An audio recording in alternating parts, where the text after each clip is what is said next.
My mother didn't raise her voice when she pointed toward the hallway.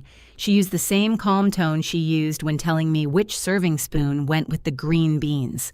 "Staff, wait outside, Maren," she said, while my brother adjusted his silk tie in Grandma's attorney's conference room and refused to look at me.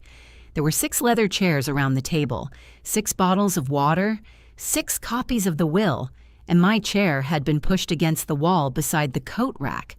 Then Mr. Aldridge locked the door, slid a worn yellow envelope across the table toward me, and said, "Your grandmother left instructions about who served whom. My name is Maren Whitaker. I'm 33 years old, and until that envelope touched my fingertips, I thought the most humiliating thing my family could do was treat me like help in front of witnesses." The room went quiet in a way that made the fluorescent lights sound loud. My mother, Vivian Whitaker, let out this little laugh through her nose, the kind she used when a waitress misunderstood her order. "I'm sorry," she said to the attorney. "There must be a misunderstanding. Maren isn't part of the estate discussion." My father, Russell, stared down at his phone. He always did that when my mother decided the shape of the room. My brother, Nolan, leaned back like he owned the chair, the table, the building, maybe the air inside it. His wife, Paige, had one hand on her stomach even though she wasn't pregnant anymore. Their daughter had been born 8 months earlier, and I knew because I had cooked the freezer meals, washed the onesies, sanitized the bottles, and scrubbed the baseboards of their apartment 2 days before Paige's mother posted photos captioned, "A family that shows up." I wasn't in any of them. For 20 years, showing up had been my job, not in the warm, sentimental way people say it at funerals. I mean literally. At 13, I learned how Dad liked his work shirts folded because Mom said Nolan had soccer practice and boys need focus. At 16, I missed homecoming because Grandma Evelyn had fallen in the bathtub, and Mom said, "You're better with her anyway." At 19, I came home from community college every Sunday to cook 3 dinners for the week while Nolan slept until noon upstairs with a scholarship he nearly lost twice. By 25, I had a key to Nolan's apartment. Not because he trusted me, because he expected me. Every Thursday after work, I drove across town with groceries in my trunk, let myself into his place, opened windows to the smell of old takeout and gym socks, and cleaned while he played video games with a headset on. Sometimes he would lift 1 foot so I could vacuum under it without pausing his match. "Thanks, Mare," he'd say, not looking at me. "You're a lifesaver." A lifesaver is still allowed to drown quietly. Grandma Evelyn was the only person who ever noticed. She noticed the red cracks on my hands from dish soap. She noticed when I stood in the kitchen during family birthdays because no one had set a plate for me. She noticed that every holiday photo happened after I was asked to just clear the table first, and by the time I came back, everyone had moved on. One Christmas, I found her sitting alone by the living room window with a paper napkin folded in her lap.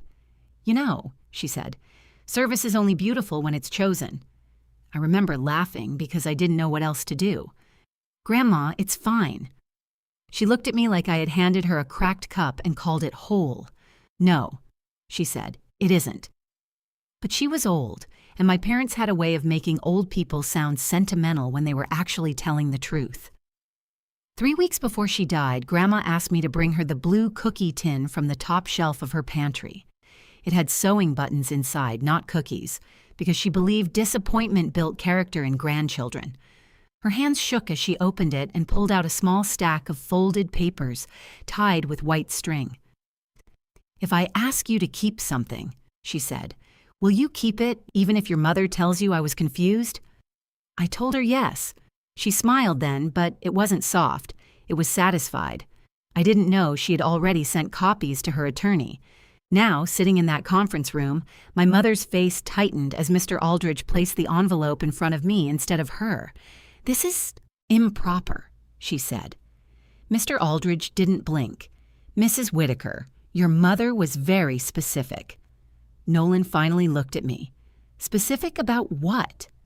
The attorney opened his folder, took out a pair of reading glasses, and said, "About the person in this family who was mistaken for staff." My mother went pale. Not frightened, angry. There's a difference. Fear asks what's coming. Anger already knows. Mr. Aldridge turned the envelope so I could see Grandma's handwriting across the front. For Maren. Read aloud before anyone divides what I built. My throat closed, because in that moment I understood something I should have understood years earlier. Grandma hadn't been quiet because she was weak. She had been taking notes. Mr. Aldridge slid the envelope closer, but my fingers wouldn't move. My mother's did. She reached for it with the speed of someone snatching a glass from the edge of a table. "I'll take that." The attorney placed his palm flat over the envelope. "Mrs. Whitaker," he said, still calm, "if you touch another document before I instruct you to, I will ask you to leave the room." My father looked up then. Not at me, at the attorney. "Is that necessary?" "Yes," Mr. Aldridge said. That one word changed the temperature. In our family, people didn't say no to my mother. They negotiated with her, apologized around her, or waited until she forgot what she wanted. Hearing a stranger deny her in a locked room made something small and wild open inside my chest. I broke the seal. Grandma's note smelled faintly like lavender drawer liners and old paper. Her handwriting slanted hard to the right, like it was moving even after her hand stopped. "Maren, my dear girl, if this is being read, then I am gone, and your mother is pretending grief makes her queen of the table." I made a sound somewhere between a laugh and a sob. Mom went rigid. "This is cruel." "No," I whispered, eyes on the page. "This is Grandma." Mr. Aldridge nodded once. "Please continue." So I did. For years, I watched you serve people who called your devotion duty and your exhaustion attitude. I watched your parents confuse obedience with love. I watched Nolan accept your time like inheritance and return nothing but crumbs. Nolan scoffed. "That's insane." His wife Paige touched his sleeve. "Let her read." That surprised me enough to look at her. Paige's face was pale but not offended, stricken. I kept reading. "I asked you once whether service was chosen. You lied to protect them. I decided then that if you could not name what was happening, I would. Included with my will are records, dates, receipts, photographs, and statements documenting 2 decades of unpaid domestic labor performed by my granddaughter, Maren Whitaker, for the benefit of Vivian and Russell Whitaker and their son, Nolan." My mother stood so quickly her chair scraped the floor. "This is defamation." Mr. Aldridge opened another folder and removed a thick stack of papers held by a black binder clip. "It is documentation." He began placing pages on the table. Photographs. The first showed me at 14 standing on a step stool at Grandma's house, washing windows while my brother and cousins hunted Easter eggs outside. The second was a Thanksgiving picture. Everyone seated, smiling, hands around glasses. Through the doorway behind them, half visible, I was at the sink in an apron, my head turned away. Then receipts, grocery lists in my handwriting, text messages printed in color. "Mom, Maren, come early Saturday. Nolan's place is disgusting and Paige's parents are visiting. Mom, don't make this about you. Families help." Nolan, "Can you grab detergent and those protein yogurts? Also, bathroom is gross, LOL. Nolan, "Doors unlocked, don't wake me. My face burned so hot I thought I might faint. Not because they were lies, because they were true in ink." Dad cleared his throat. "Families do help each other." Grandma had anticipated him. The next line read, "Russell will say, 'Families help each other.' Ask him how many Thursday nights he spent cleaning his adult son's toilet." My father's mouth closed. A silence fell so perfect I could hear Paige inhale. Mr. Aldridge turned to my parents. "Evelyn instructed that before the estate distribution is read, this statement be completed in full." "There is no legal reason for this performance," Mom snapped. "There is," he replied, "because the distribution depends on whether any party contests her competency or intentions." She prepared responses. My grandmother had not left a note. She had left a trap door. My hands steadied. I read on. "I am not punishing people for being imperfect. I am correcting a lie. Vivian, you built a household where your daughter's absence from the table made everyone else more comfortable. Russell, you benefited from it and called your silence peace. Nolan, you learned entitlement at home and practiced it on your sister. Nolan slapped his hand on the table. "I'm not listening to this." "Then don't," Mr. Aldridge said. "But if you leave, the reading continues without you." Nolan looked to Mom, waiting for rescue. For once, she had none to give. Then I reached the final paragraph on the first page. "Maren, look under the last flap of this envelope." My fingers shook as I turned it over. Tucked inside was a smaller note, folded twice. On the outside, Grandma had written, "If Vivian called you staff, open this now." I stared at the smaller note. My mother stared at it too. For the first time that morning, she looked unsure. Not guilty, not sorry, just unsure whether she had stepped exactly where Grandma expected. Mr. Aldridge folded his hands. "Mrs. Whitaker, did you refer to Maren as staff today?" "No," Mom said instantly. The lie came out so smooth it almost had manners. Paige spoke before I could. "You did." Everyone turned. Her cheeks flushed, but she didn't look away. "In the hallway and in here. You said staff wait outside." Nolan made a disgusted sound. "Paige." "What?" she snapped, and I saw something crack in her too. "I'm tired, Nolan." Those 3 words seemed bigger than the room. I opened the note. "Maren, if your mother has called you staff at my will reading, then she has proved she cannot recognize family unless family is useful. So here is what I want known before a single teacup, account, or acre is discussed. The house on Briar Lane is not going to Vivian." My mother's lips parted. Grandma's house, the old white Victorian with the wraparound porch, the pantry with the fake cookie tin, the rose bushes Grandpa planted before he died. Mom had talked about that house for years like it was already hers. She had picked cabinet colors. She had told Dad the dining room wall would finally come down. She had promised Nolan he could store gym equipment in the carriage house. My voice shook, but I kept reading. I leave Briar Lane, its contents, and the surrounding 3 acres to Maren Elise Whitaker, provided she accepts it as a home and not another workplace. Nolan shot up. "What?" Mom's hand flew to her chest. "That house is family property." Mr. Aldridge looked at his papers. It was Evelyn's separate property. "But Maren can't maintain that place," Dad said, as if that were the tragedy. "She can barely manage her apartment." I almost laughed. My apartment was small because I paid my own rent. It was cluttered because half my weekends disappeared into their errands. It was tired because I was tired. Grandma had another line ready. If anyone says Maren cannot maintain the house, remind them she maintained 3 households while being thanked with leftovers. Paige covered her mouth. Nolan's face turned red. "This is ridiculous. She cleans sometimes." "Every Thursday," I said. My own voice startled me. Everyone looked at me. I had spent years lowering it, softening it, making it easy to ignore. But the words were out now, standing on their own legs. "Every Thursday after work," I said, "and Sundays at Mom and Dad's, holidays, birthdays, when Paige had the baby, when you had the flu, when you moved, when you didn't unpack for 6 weeks." Nolan pointed at me. "You offered." "No," I said. "I obeyed." The difference landed. Mom's eyes narrowed. "Maren, don't be dramatic."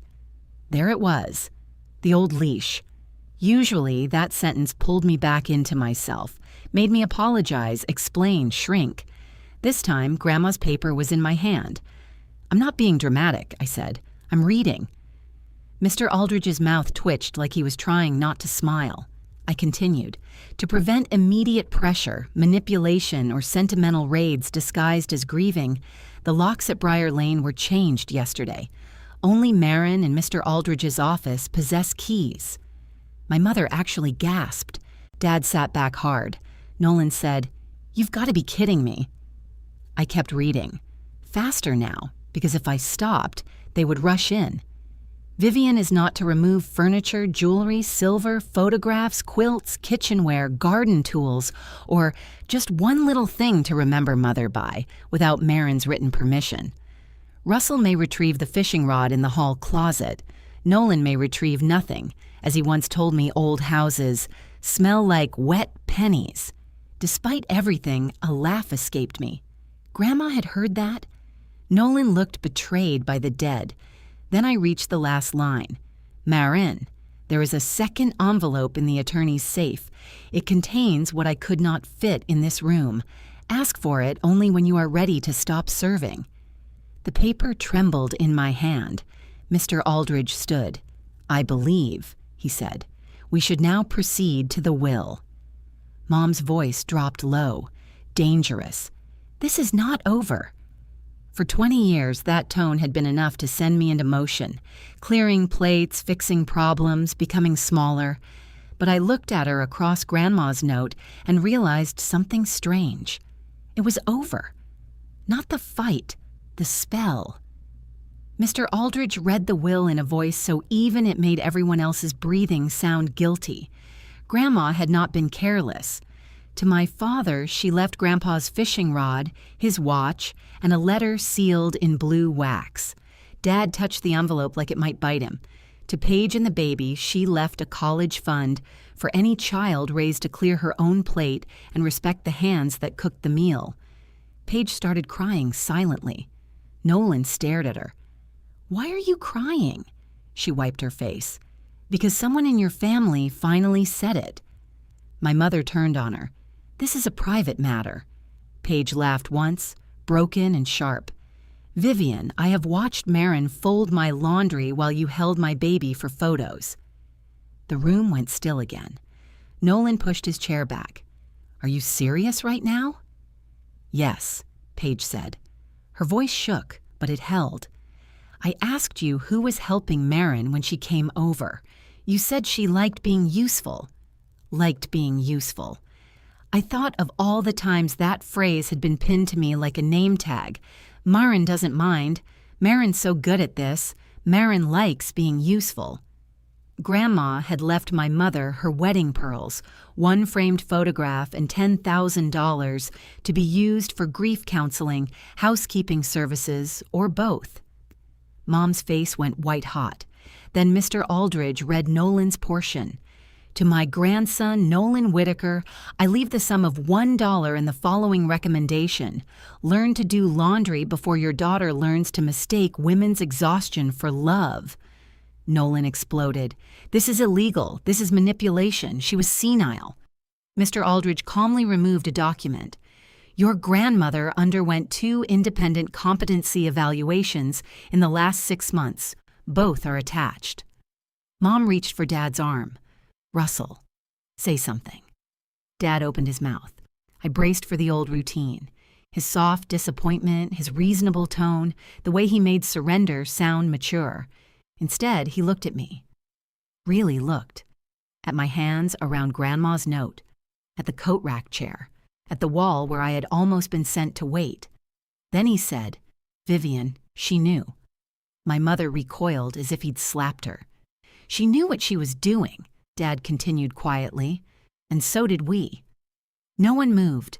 For a second, I saw my father not as a villain, but as something almost worse, a man who had understood everything and chosen comfort anyway. Mom stood.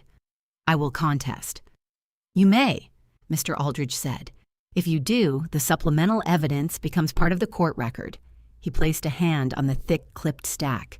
Text messages, photographs, audio recordings, written statements, including one from Evelyn's home health aide, who witnessed conversations about Maren's role in the family. My mother's eyes flicked to the folder. There it was, calculation replacing outrage. Public shame was the only language she respected. Mr. Aldridge continued, in addition, Briar Lane is held in a trust with immediate transfer provisions. Maren receives access today. He opened a drawer and took out a small brass key on a faded ribbon. Grandma's ribbon. Blue, fraying at the edge. He placed it in front of me. I didn't touch it at first. It looked too small to be freedom. My mother leaned across the table. Maren, listen to me. That house is too much for you. You don't know property taxes, insurance, repairs. You'll ruin it. A year ago, those words would have worked. I would have heard concern instead of control. Now I heard fear. I'll learn, I said. You'll come crawling back. No, I said. I won't. Nolan laughed bitterly. "Oh, so now you're rich and better than us?" I looked at him. My brother, my Thursday mess, my lifelong assignment. "No," I said. "I'm just unavailable." Paige inhaled like she'd been waiting years to hear the word. Unavailable. It felt strange in my mouth. Beautiful. Foreign. Mr. Aldridge gathered the papers. "Maren, whenever you are ready, I can give you the second envelope." My hand closed around the key. For one wild second, I almost said, "Not yet," because stopping service sounded simple until I imagined the empty space it would leave. If I wasn't fixing, cleaning, smoothing, anticipating, who was I? Then my phone buzzed, a text from Mom sent from across the table. "Don't embarrass this family any further. Apologize and we'll discuss the house privately." I turned the screen around so everyone could see it. My mother froze. I looked at Mr. Aldridge. "I'm ready," I said. Mr. Aldridge went to the wall, safe behind a framed watercolor of Briar Lane. My mother watched the dial turn like it was a combination to her own undoing. The second envelope was thicker than the first. Across the front, Grandma had written, "For the girl who was never the maid." I opened it slowly. Inside were 3 things: a deed summary, a cashier's check, and a letter. Mr. Aldridge spoke before I could ask. "Your grandmother sold a parcel of land years ago and invested the proceeds.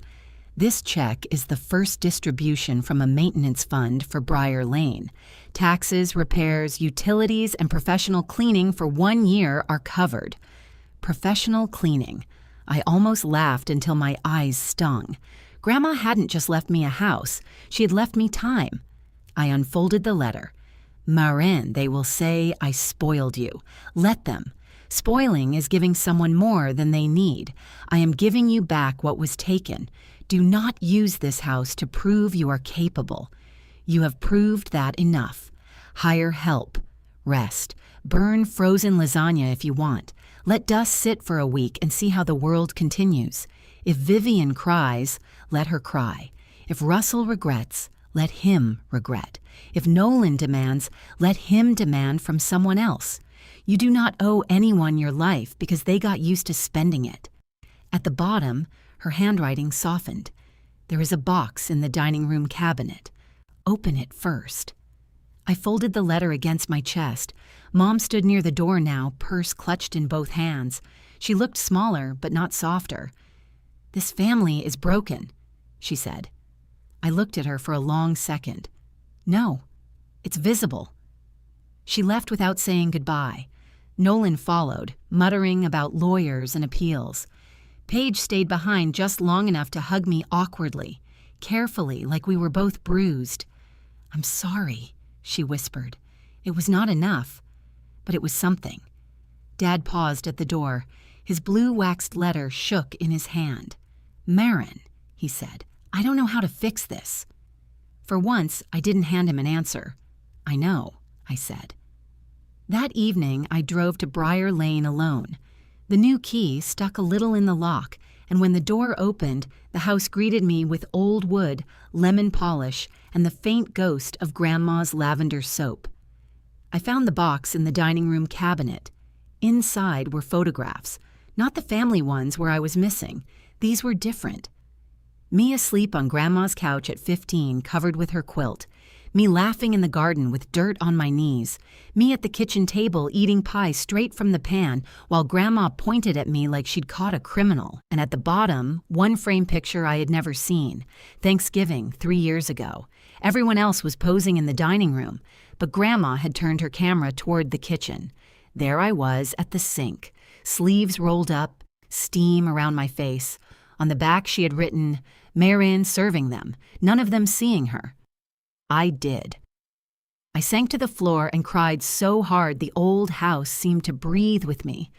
6 months later, Briar Lane had new gutters, a repaired porch, and one locked drawer for Grandma's. Letters. I hired Mrs. Alvarez from town to clean twice a month, and the first time she came I apologized for the dust. She looked at me kindly and said, "That is why I am here, honey." I took a pottery class on Thursdays. The first Thursday, I didn't go to Nolan's apartment. He texted 7 times. Then Mom texted. Then Dad. I turned my phone off and made a crooked blue bowl. By spring, Paige brought the baby to visit. Nolan wasn't with her. She didn't explain, and I didn't ask. We sat on the porch while her daughter dropped cracker crumbs everywhere, and Paige reached down to clean them up. I stopped her. "Let them sit," I said. We both laughed. Dad came once a month after that. He never brought Mom. Sometimes he fixed a hinge or trimmed a branch.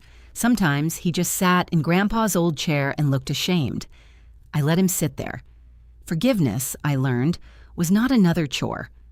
My mother never apologized, but one Christmas card arrived with only my name on it. No request, no guilt, just my name. I kept it unopened in the drawer. That year, I hosted Thanksgiving at Briar Lane. I cooked 1 turkey, not 3. Everyone who came brought a dish. Everyone washed their own plate. Before dessert, Paige took a picture. This time, I was seated at the table. Grandma's blue bowl in front of me, my hands folded around a cup of coffee gone sweet with too much cream. Behind me, in the glass of the dark window, the kitchen was empty. And for the first time in my life, I was in the photo. If Grandma's note reminded you that you were never the maid, please like, comment, and subscribe. If this story stayed with you, tell me in the comments what you would have done in my place. And if you want more stories like this, please like the video and subscribe to the channel.